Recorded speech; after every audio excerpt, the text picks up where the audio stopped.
Do you think the sedative effects of drugs on cognition, such as benzodiazepine, that are observed in healthy adults, provide a good basis for estimating their effects in older healthy adults? No, I think we do know that drugs like benzodiazepines or other sedative drugs appear to have more or greater effects in older adults on cognition. So the detrimental effects on cognition in older adults are typically greater than you see in young adults. That can be for a number of reasons, but it is important that if we're developing programs where drugs will be used in those older adults, that we actually evaluate their effects. Typically doses are lower in those sorts of populations. The same issue as we discussed for older adults also apply to other patient populations. Two things there really. First of all, in healthy adults, the difference is that the health in that a patient population may have the disorder that you're interested in, but also other comorbid disorders.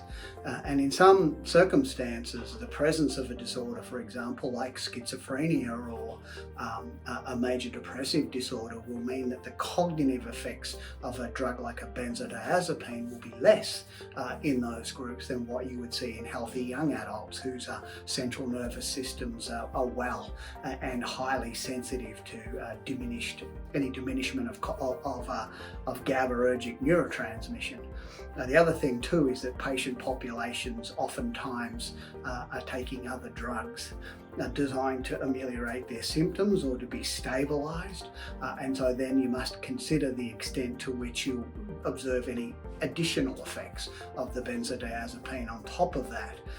Irrespective, or importantly, that the drug may interact with the drugs that are on board.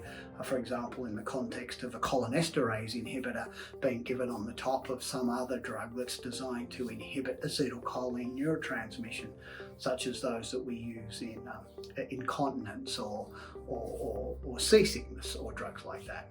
So I think they provide you with a way to start understanding, but we do need to demonstrate the safety effects in the population of interest. Do you think the fatigue reported by people with MS is similar in etiology to the fatigue in, say, Parkinson's disease?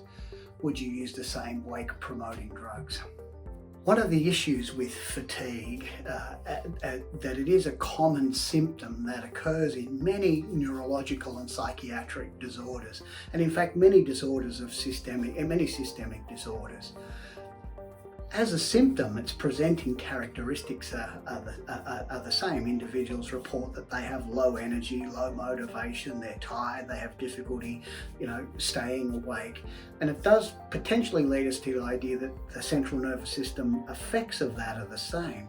But I don't know that there's strong evidence for us to say that a drug, say that the biology of fatigue in, say, Parkinson's disease is the same as the biology of fatigue in multiple sclerosis. Consequently, a drug that we were designing that was a counter-fatigue drug, we might have to think very seriously about first whether the mechanism of action would be appropriate in those two disorders, and then the dosing regimens. If the drug worked at a high level, say something like moderated orexin neurotransmission, it would be worth understanding whether they could be of benefit in the presentation of fatigue in different disorders. But just from a starting perspective, I think we have to be very careful about considering fatigue a single manifestation of a common underlying biology.